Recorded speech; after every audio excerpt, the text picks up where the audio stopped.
This is Where We Live from Connecticut Public Radio. I'm Katherine Shen. Doctors and scientists are increasingly seeing obesity as a complex disease that needs to be treated as such.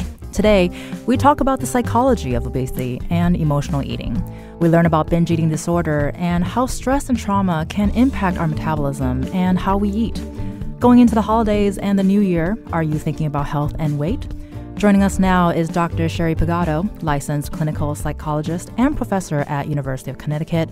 She researches weight management. Dr. Pagotto, welcome to the show. Thank you for having me. You can also join the conversation, 888-720-9677, or find us on Facebook and Twitter at Where We Live. Dr. Pagotto, we want to start with talking about how weight or body mass index is connected to our emotional and mental health. Great question, and a big question. They're definitely connected. And I would say they're connected through our eating behavior, our physical activity, kind of how we live our lives. So the connection is sort of mediated through these other factors. Our emotions, whether positive or negative, can actually drive us to eat certain types of foods. And then other emotions like feeling tired, fatigued, worn out, stressed, can also decrease our motivation to be active. And so these things all kind of, work together to sometimes affect our weight. And is this connection something that doctors consider when they're working with obese patients, emotional health? Yeah, that's a great question. I don't know that that's the case. So I've worked with a lot of patients who are struggling with their weight. And one thing they do say is that their physicians don't necessarily understand the emotional aspects in medical training. This isn't kind of a standard part of medical training, so I'm not surprised that doctors may not have this background. However, some physicians do get a certification in dealing with obesity, and in which case I would probably look for a doctor who has that type of specialty, and they will likely have a stronger background into these not just psychological variables, but the biological variables that go into obesity. Obesity is actually quite complex. There are all kinds of variables from cells to our environment to society that impact our weight. So it's quite complex. And so it kind of does require a bit of a specialization for any healthcare provider to kind of truly understand what's going on there. Well, I'm glad you mentioned the biological aspect of it because you mentioned the physical and emotional stressors. I want to touch on the biological aspect a little bit more because it pushes against the idea that it's a personal responsibility. Can you elaborate on that a little bit more? Yeah. So, this idea of personal responsibility is really frustrating because it's just sort of a simplified way of people trying to understand obesity. Obesity is very complex. So the biological side in itself is multifactorial. So, for example, there are a lot of biological variations in things like appetite. Some people have naturally much stronger appetites. Other people have less appetites. And you probably see that amongst the folks that you know. Our bodies also vary in how they respond to exercise, where some people burn more calories than others. Some people have higher metabolisms than others. So we have all these sort of biological factors that affect not just our diets but also our physical activity as well as our emotions. So that's sort of one complex side of the equation. Then we have our environment. And as anyone who lives in the U.S. knows, our environment, makes fast food, convenience food, highly processed foods extremely available. Like any of us could hop on our phone, order a Big Mac and have it here in 30 minutes. So the availability of unhealthy foods is dangerous for us. So we have this sort of toxic food environment. And then when that interacts with our biology, so for some of us, our biology isn't necessarily making us thinner. So if your biology is such that it supports, it has you with a greater appetite, maybe your body doesn't respond as well to exercise, your metabolism isn't quite high, that interacts with this environment in ways that, can make maintaining or losing weight very difficult. So for some people, it's much more difficult than others. So it does not boil down to personal responsibility. Think of it this way. It's like losing weight is like an obstacle course. And for some people, that obstacle course is extremely challenging. And for other people, not so much at all. And so for us to say like, oh, well, you're just not trying hard enough is really a failure to understand what that person is up against. Well, you mentioned a lot of factors, and it sounds like everything is connected with each other, your physical health, your emotional health. So what about when it comes to when someone is feeling stressed? I imagine that impacts your hormones. Everyone reacts to it differently. Can you talk about that? Yeah, so stress can have kind of a toxic effect on our bodies in so many ways, especially chronic stress. So stress does affect our eating in actually quite biological ways. I know sometimes people feel like, oh, I'm stress eating. I should be able to control this. But what's actually happening when you get stressed is stress hormones fire. Cortisol is a stress hormone, and cortisol is something that actually can result in our appetite spiking. So if you're feeling hungry shortly after feeling really stressed out, that's your body talking. Your stress hormones are impacting your blood sugar, impact your insulin response, impact your appetite hormones. And basically what they do is they put your body in fight or flight. When you get stressed, your body needs energy to fight or flight. However, most of our modern day stressors don't really require us to be fighting or flighting necessarily, at least not from a physical standpoint. But part of that fight or flight response is a spike in your blood sugar. Because of our modern day stressors, we don't really need that spike in blood sugar. So what's going to happen is our insulin goes up. This makes us feel hungry. And that's why we kind of have that, oh, I want to grab something. I want to eat something after we're really feeling stressed. We're probably also trying to comfort ourselves there as well.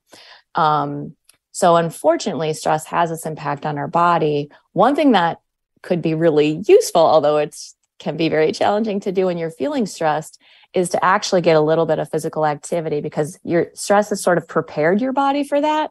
So that natural response can actually buffer that stress response, that natural response to be active. So running up and down the stairs, going for a short walk will probably thwart that urge to eat. Although I certainly understand when you're feeling really stressed out, I feel this myself, like it can be the hardest time to exercise. But even just a little bit, I think you could find that has an impact on that urge to want to snack and eat. Well, I'm sure it'll really resonate with people that, little by little goes far. You don't have to do too much at once. And so in this view of obesity as a disease and not a matter of willpower, how have you seen this change and evolve over the years, especially as we are more exposed to information, as we get more education? Are clinicians and people coming around to this idea? Slowly. There's still this notion of personal responsibility, personal choice. I think we are seeing healthcare providers definitely getting more educated about it. So I think there's been good movement on that end. Although I still think there are healthcare providers out there who may kind of align with personal responsibility, give advice like just eat less and exercise more, as if it's that easy. In society, I feel like there's still a lot of weight stigma, and it just sort of makes matters worse. So it would be nice to see a bigger shift in society of people kind of better understanding the complexities that go into body weight, instead of making that sort of knee-jerk assumption that this person is just not trying hard enough. And from your perspective, what do you think people can do to sort of help fight against that barrier or fight against that stigma? Yeah, so if you're on the receiving end of that stigma, I think it's important to try to understand that it's coming from ignorance. The person doesn't understand. It doesn't make it feel any better when somebody's being critical or fat shaming you. But it really is coming from a point of ignorance. And if you're experiencing that from a healthcare provider, I would say to get a different one. Honestly, we can't. It's not the patient's job to educate your healthcare providers. So finding one that understands and appreciates the complexity of body weight will, I think, go a long way in terms of getting the care that you need. I think based on what we've been talking about, I feel like I might know this next answer, but I have to ask the question that in public policy, do we still view obesity as a matter of willpower? I think we do. I think we really do. There's always this struggle against this idea of personal responsibility. There's so many policies, that we could be pushing forward that receive a lot of resistance. And there's not really like any one policy that's going to, change the game necessarily. You'd really have to be invested in understanding the complexities and looking at policies that are evidence driven and that sort of thing. I loved what Michelle Obama was doing years ago. We were off to such a great start with her initiatives, but that kind of came to a bit of a halt when that administration ended. But I think there's hope on the policy side, but it's always an uphill battle. And so with holidays coming up, a lot of people struggle with overeating and emotional eating and the incoming new year. How should they manage this eating cycle, you think? Yeah, the holidays are kind of the perfect storm because we've got the stress. We're surrounded by all kinds of tasty foods. It's cold and dark. It's the darkest month of the year. So getting outside is difficult. We're not getting that sunlight. And a lot of people want to kind of, not think about it until New Year's. You've got the New Year's resolution. One thing that I would say is if you're thinking about making a change, you're thinking about getting healthier, making healthier diet changes, getting more active, is to not necessarily wait to make that change until New Year's, but, make that change now, because if you can do it over the holidays, you've really passed the hardest test you're going to have.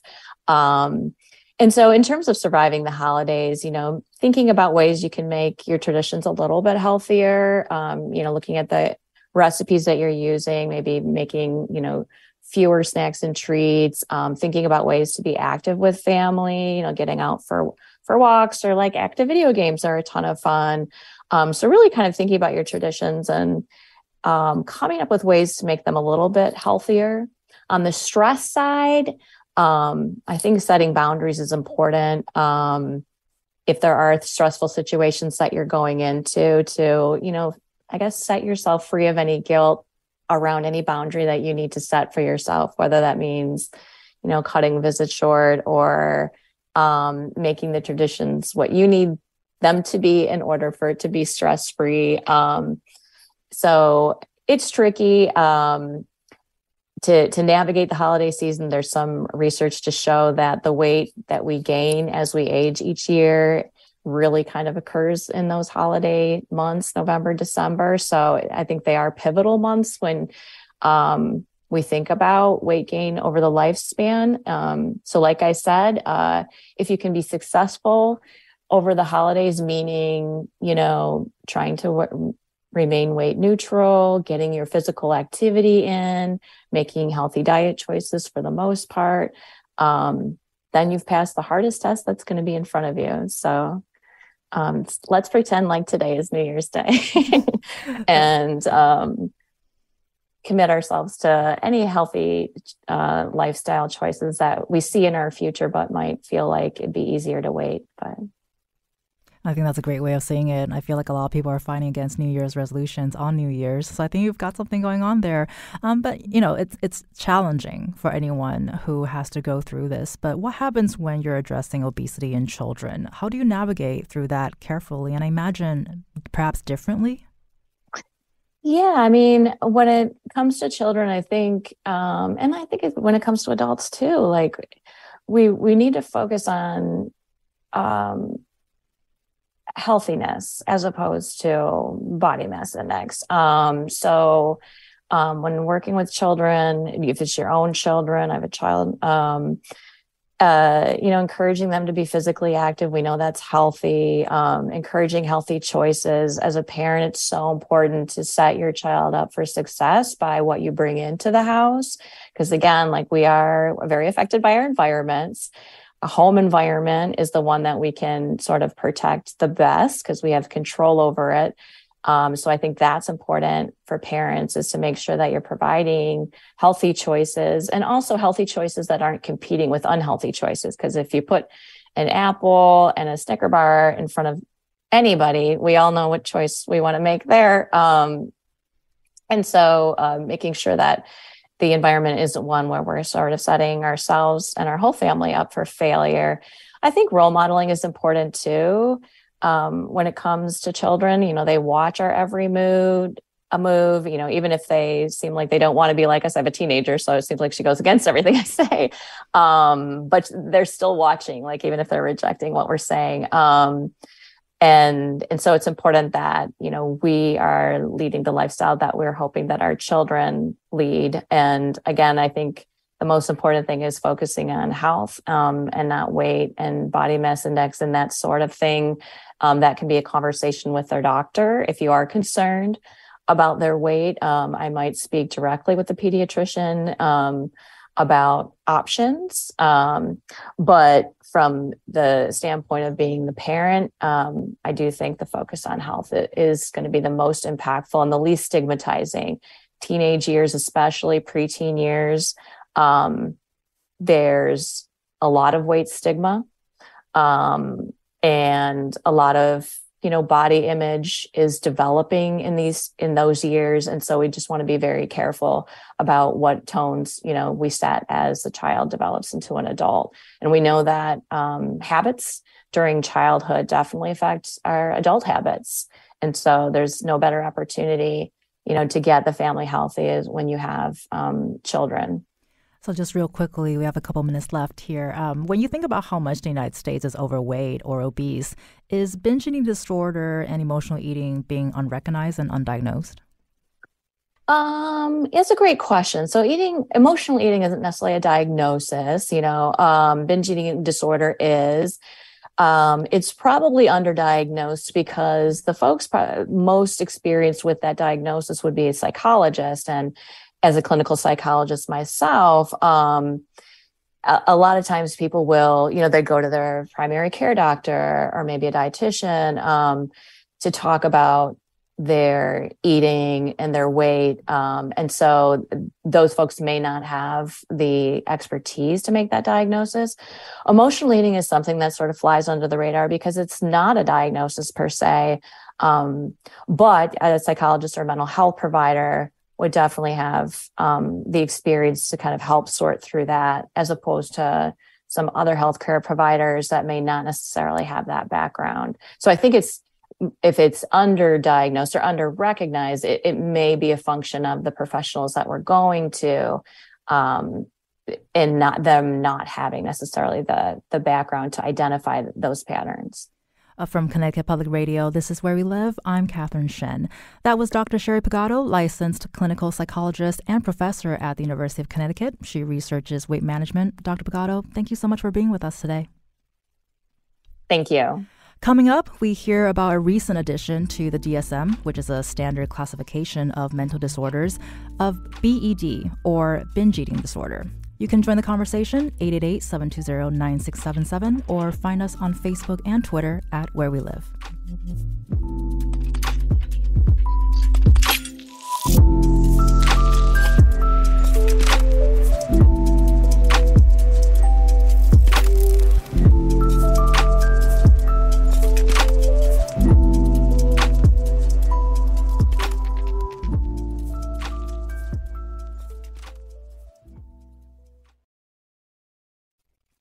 This is Where We Live from Connecticut Public Radio. I'm Catherine Shen.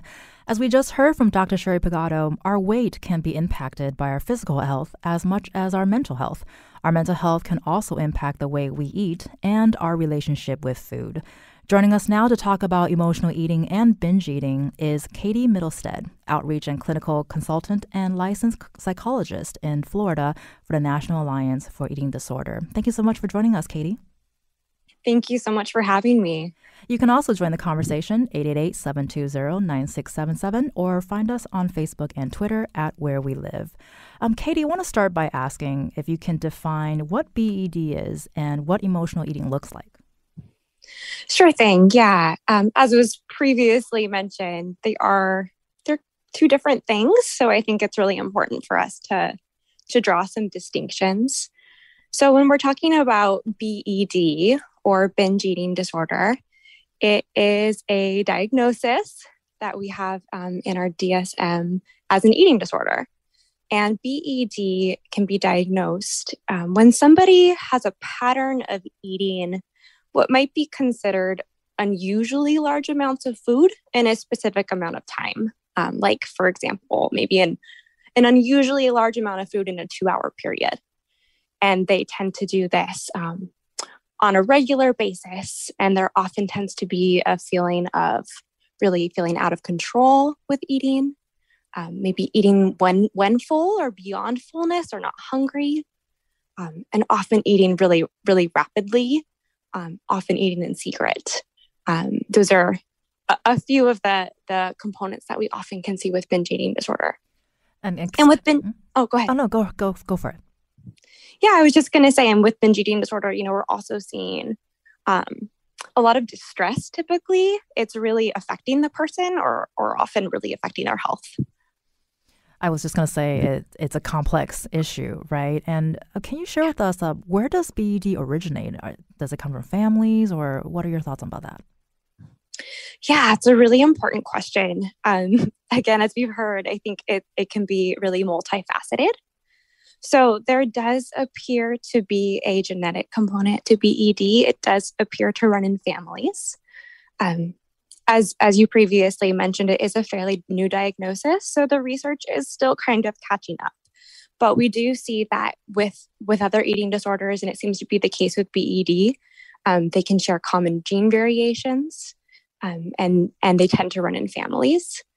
So does seem to be a strong genetic component. And then we also think that there's probably an environmental component as well, where the eating disorder, binge eating disorder, can kind of get triggered by things in the environment too.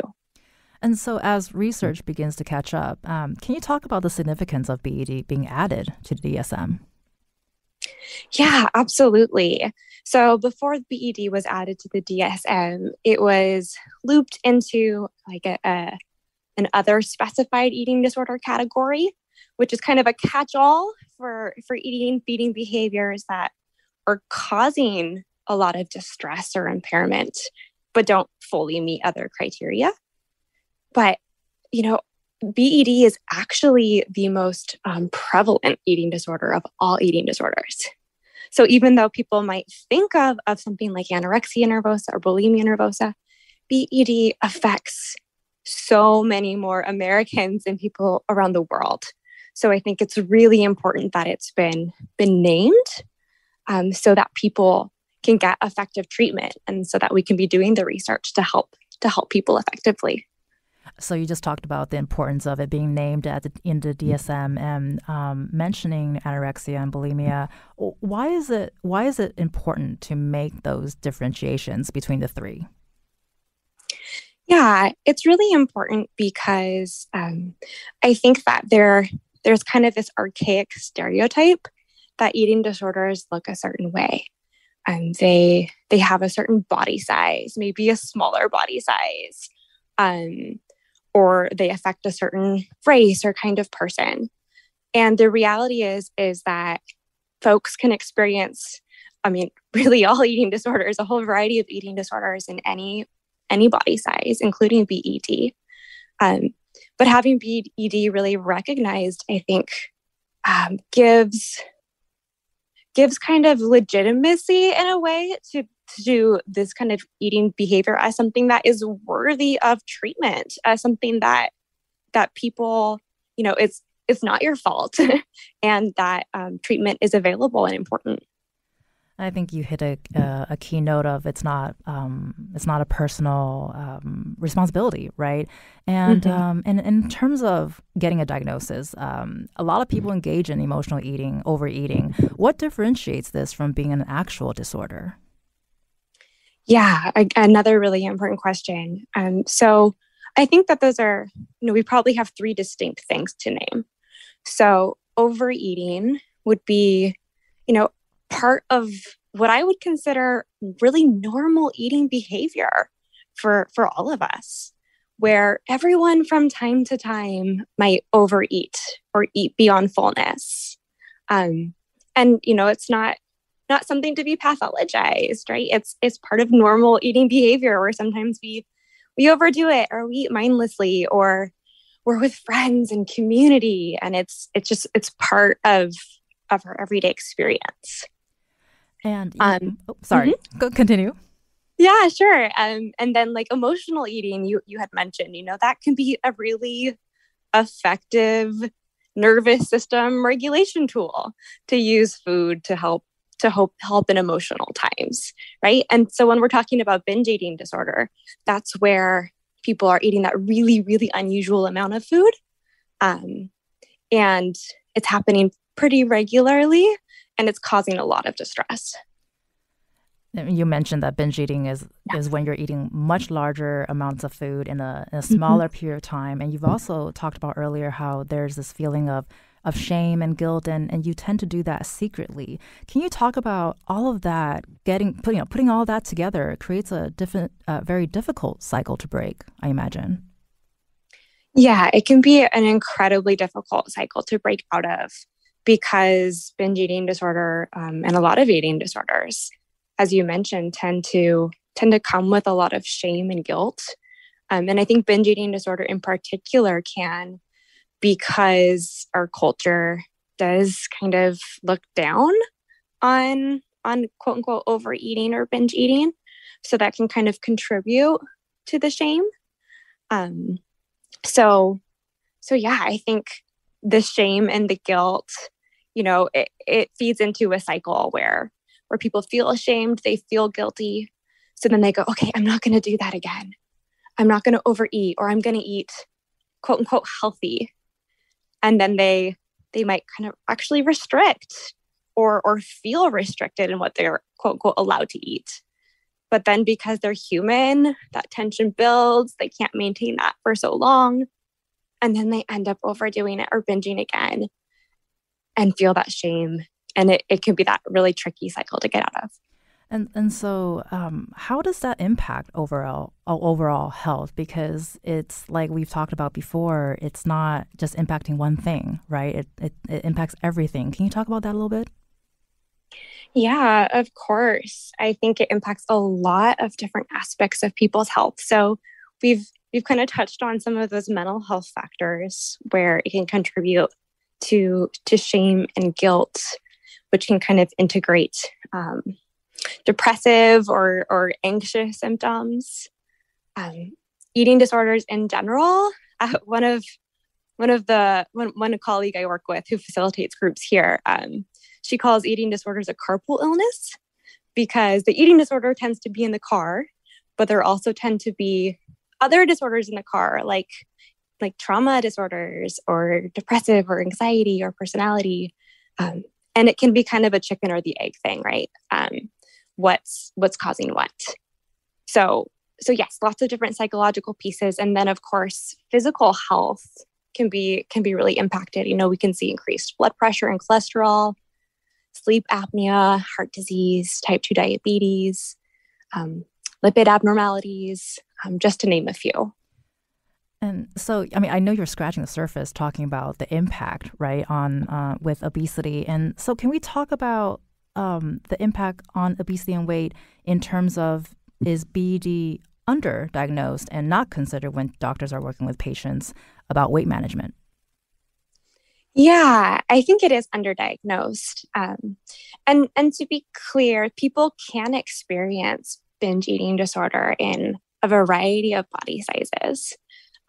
So people certainly don't have to be, quote unquote obese. And I'll also say most eating disorder professionals don't love the word obese, although, it has merit, because in the medical field, we're able to all know what we're talking about. But because it does, that word can kind of contribute to some of the weight stigma that's been mentioned. But all that to say is I do think it gets underdiagnosed, because people might come into their doctor and, their doctor's prescribing weight loss.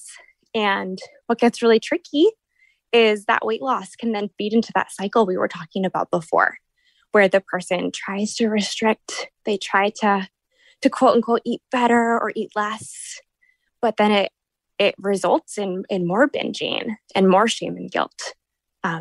So it can be really tricky, and it's really important that medical providers are learning about this diagnosis. Right. And I hear you mention cycle several times just in this short conversation. I'm wondering, is binging similar to drug addiction? In some ways, there is some research out there suggesting that there are common functions going on, and there's some research that's suggesting that there's not. But I think in a really practical way, binging and overeating, emotional eating, they can be very effective nervous system regulation tools. Just like we could think about, how alcohol can kind of numb or drugs can kind of numb. So I think in a practical way, we can think about how there are some commonalities. And so I would also integrate, compassion for people in that binging, it serves a function. It helps in a lot of ways. So we need to come to it with a lot of compassion and grace. And as you navigate this sort of new area, if you will, how do you respond to the idea that binge eating can be solved can be solved by having more self-control or just willpower over overeating? How do you respond to someone who believes in that? Yeah, I would say, it's not that simple. I think that, for a lot of folks, they wouldn't ever choose this. People who have binge eating disorder and who are binging, like generally it's not fun. So if they could just have self-control and just stop, they would. It's just not that simple. As I mentioned, there are really powerful genetic and environmental and nervous system regulation functions going on. And so it really needs to be treated in a holistic way. And I guess sort of on that note, what are some tools people can use to combat binge eating?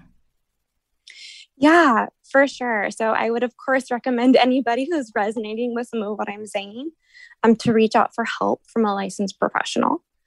I think, practically speaking, it's really, really important for breaking that cycle for people to be nourishing themselves fully and regularly.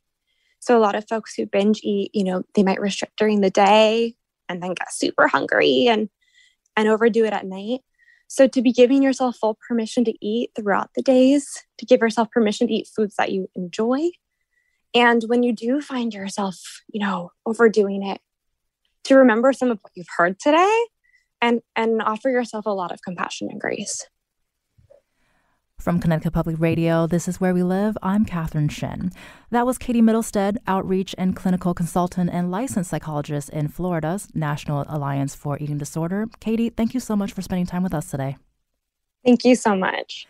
Coming up next, we talk about a developing field of research surrounding weight stigma and anti-fat bias. You can also join the conversation, 888-720-9677.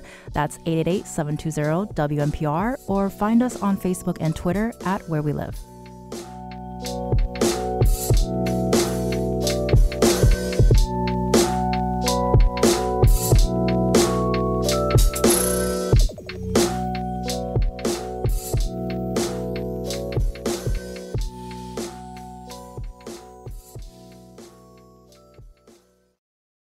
This is Where We Live from Connecticut Public Radio. I'm Catherine Shin. Weight stigma can make battling obesity and having a healthy body image challenging at best. As we kick off the holiday season and the New Year's to follow, we're often inundated with ads on the latest diet trends and quick weight loss fixes. Joining us now to unpack all of that and combating weight stigma is Dr. Jeffrey Hunger. He's an assistant professor of social psychology at Miami University in Ohio. Thanks for joining us. Thank you so much for having me, Catherine.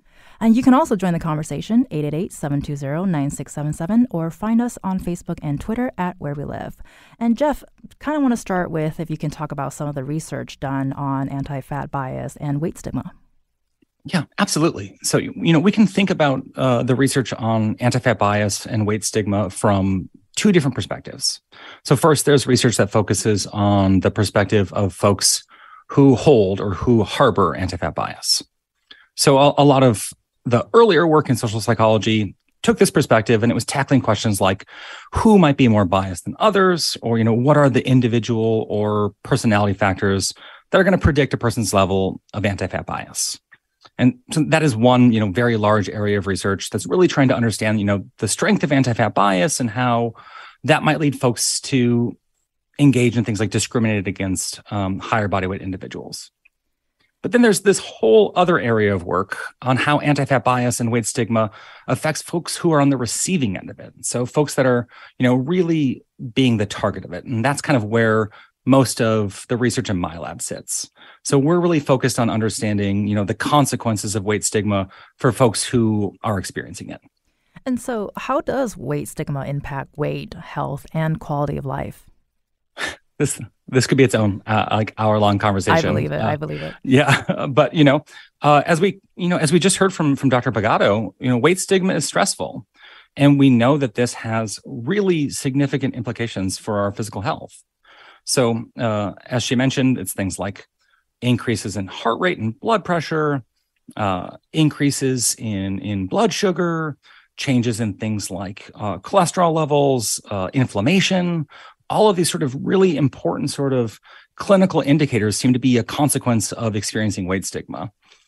And then over time, when these things are sort of experienced much more chronically, this can lead to what we or sort of what folks call allostatic load, where kind of multiple systems in the body become overtaxed and dysregulated.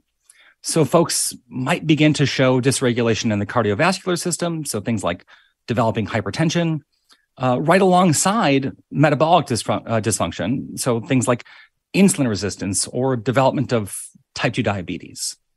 I mean, we also see that weight discrimination is a risk factor for mortality. So there are a real broad array and sort of deep sort of impacts that weight-based stigma and weight-based discrimination can have on physical health. And so we're in a space where we've got the holidays coming up. You're doing this research. We're having this conversation. But do you think there's a reason why these conversations, I think they're happening more often? And do you think it's important for that to start happening more? These conversations about thinking about the impact of weight stigma, or? Yeah, just what we've been talking about. Yeah, absolutely. I think that, we have definitely seen, or I've seen over the course of my 10 or 12 years, researching this, seen a much sort of mainstreaming of these conversations. And I think it's really important.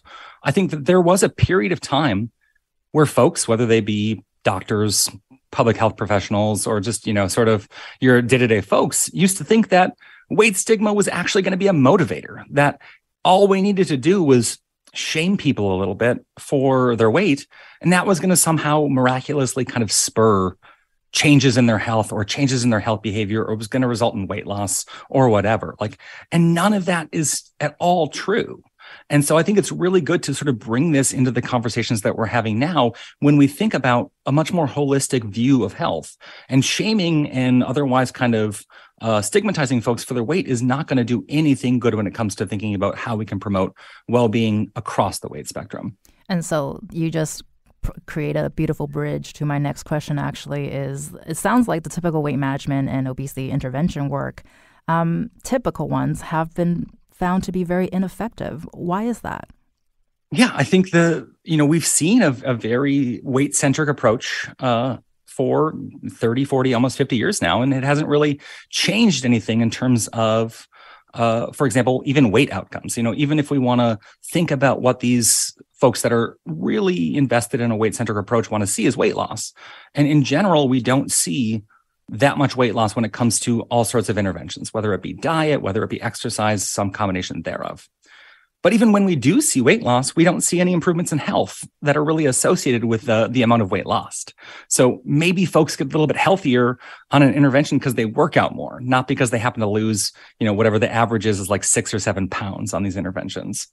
And so I think that what we're finally getting closer to is moving away from this sort of laser focus on weight as the primary outcome. And like Sherry said, focusing on actual indicators of health. Like we've got all sorts of other really important things that we can hone in on that are not just a BMI or the number on a scale.